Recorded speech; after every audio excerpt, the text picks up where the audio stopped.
Bayangin deh, kamu diusir dari pekerjaan. Tapi besoknya, bos kamu itu nangis-nangis memohon kamu kembali. Gila kan? Tapi ini beneran terjadi. Kita semua tahu rasanya kerja keras. Tapi gimana kalau hasil kerja keras kamu yang bahkan jadi nyawa perusahaan malah dicampakkan begitu saja? Kenalin, aku Bima. Cerita ini tentang bagaimana aku membalikan keadaan setelah Pak Dedi, bos paling arogan yang pernah ada, membuat kesalahan terbesar dalam hidupnya. Selama 3 tahun, aku membangun sistem operasional di perusahaan startup logistik ini. Aku namakan Sistem Alfa. Itu karyaku 100%. Sistem Alfa itu bukan cuma software akuntansi biasa. Itu mengatur pengiriman, gaji karyawan, data klien, bahkan jadwal kopi Pak Dedi. Semua deh. Berkat Alfa, perusahaan Pak Dedi yang tadinya cuma level kontrakan ruko, sekarang jadi pemain utama di Jakarta. Gini nih kalau kerjaan kita beneran berdampak. Nah, masalahnya, sistem Alfa itu aku buat di luar jam kantor. Hak ciptanya, IPR-nya, 100% atas nama aku, Bima. Itu detail penting. Minggu lalu aku minta kenaikan gaji. Wajar dong, perusahaannya untung gila-gilaan, dan aku yang bertanggung jawab atas core sistem mereka. Tapi Pak Dedi, dia malah bilang aku harus bersyukur masih bisa kerja di sini. Katanya, di luar sana banyak sarjana yang mau gantiin kamu, Bim. Aku coba jelaskan nilai sistem ini. Aku bilang, Pak, ini bukan cuma coding. Ini fondasi yang Bapak pakai buat bangun istana ini. Pak Dedi langsung naik pitam. Mukanya merah. Mungkin dia nggak terima ada karyawan yang berani ngajari dia tentang bisnis. Terus keluarlah kata-kata andalannya, yang bikin aku langsung ambil keputusan. Dia teriak keras-keras.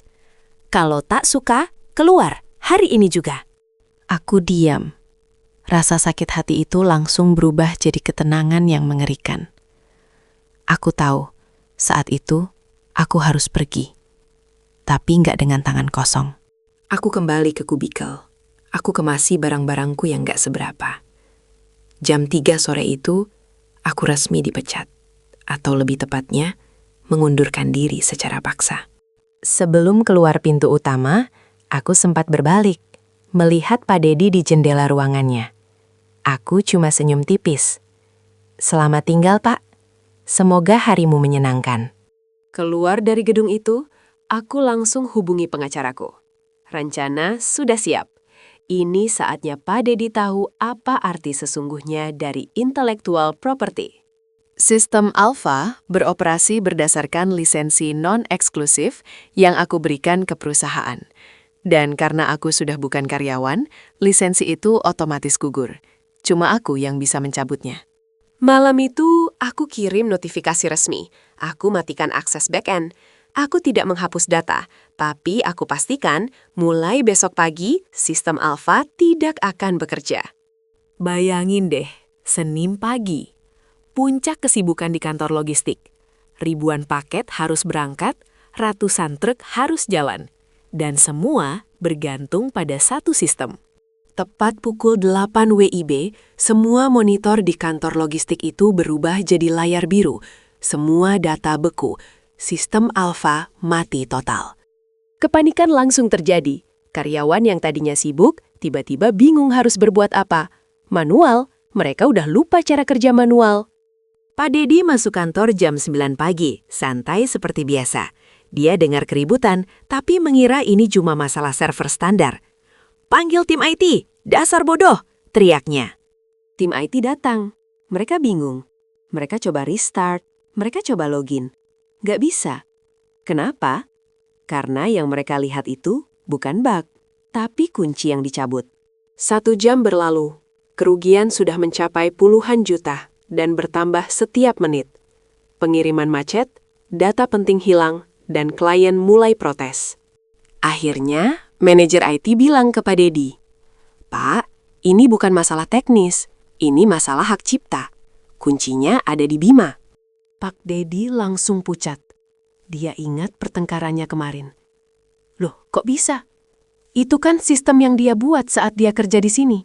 Tim legal dipanggil. Mereka membaca kontrak lisensi yang ditandatangani 3 tahun lalu. Dan ya, semuanya sah. Bima pemegang hak cipta tunggal. Tiba-tiba, Pak Dedi menyadari, bukan cuma Bima yang dia pecat, tapi fondasi seluruh bisnisnya. Tanpa Alfa, dia kembali ke ruko kecil, bahkan lebih buruk. Kerugian hari itu diperkirakan mencapai ratusan juta. Semuanya karena satu kalimat sombong. Kalau tak suka, keluar. Sekarang, Pak Dedi tahu, untuk menyelamatkan perusahaannya, satu-satunya jalan adalah menelan ludah dan memohon ampun pada karyawan yang kemarin dia usir. Sementara itu, aku santai di rumah. Pagi itu aku lagi ngopi dan nonton berita. Perusahaan Pak Dedi masuk berita lokal karena kekacauan logistik. Tiba-tiba, ponselku berdering. Nomor kantor Pak Dedi. Aku biarkan dulu, biar dia merasakan frustrasi sejati. Panggilan kedua masuk. Nah, ini baru seru. Aku angkat. Suaraku setenang mungkin. Ya, halo Pak Dedi. Ada apa ya? Di seberang sana, suaranya terdengar sangat tertekan. Jauh dari nada angkuh kemarin. Tapi awalnya, dia masih mencoba sok di bawah. Bima, kamu tahu apa yang terjadi di sini? Ini tidak lucu. Segera kembalikan akses sistem. Kita bisa bicara soal kompensasi nanti. Aku tertawa kecil. Nanti. Kemarin Bapak bilang kalau nggak suka, keluar. Saya sudah keluar, Pak. Sekarang Bapak mau bicara soal kompensasi. Disinilah klimaksnya. Nada suara Pak Dedi langsung berubah 180 derajat. Terdengar putus asa, bahkan ada sedikit nada memohon. Bima, tolong. Saya minta maaf. Saya salah. Kamu mau apa? Gaji 3 kali lipat, posisi direktur IT, saya akan berikan, asal kamu kembali sekarang. Aku berpikir sejenak. Aku bukan orang pendendam, tapi aku butuh kepastian. Aku butuh harga diriku dikembalikan. Dan aku butuh keadilan sejati. Aku mengajukan tuntutan. Bukan gaji, Pak. Saya mau 20% saham perusahaan sebagai kompensasi atas kerugian emosional. Dan lisensi sistem Alfa harus eksklusif, bukan non-eksklusif lagi. Ada keheningan panjang. Lalu, dengan suara berat, Pak Dedi menjawab, "Baik, Bima, saya setuju. Tolong cepat datang.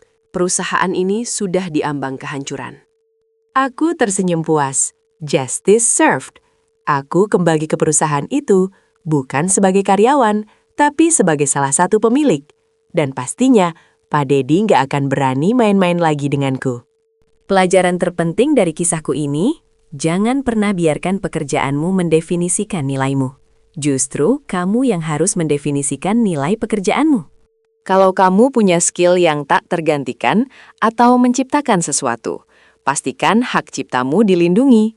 Itu senjata terkuat yang kamu punya. Gimana nih, cerita aku seru kan? Komen di bawah kalau kamu pernah punya bos yang arogan. Jangan lupa like, share, dan subscribe untuk kisah-kisah viral lainnya. Sampai jumpa!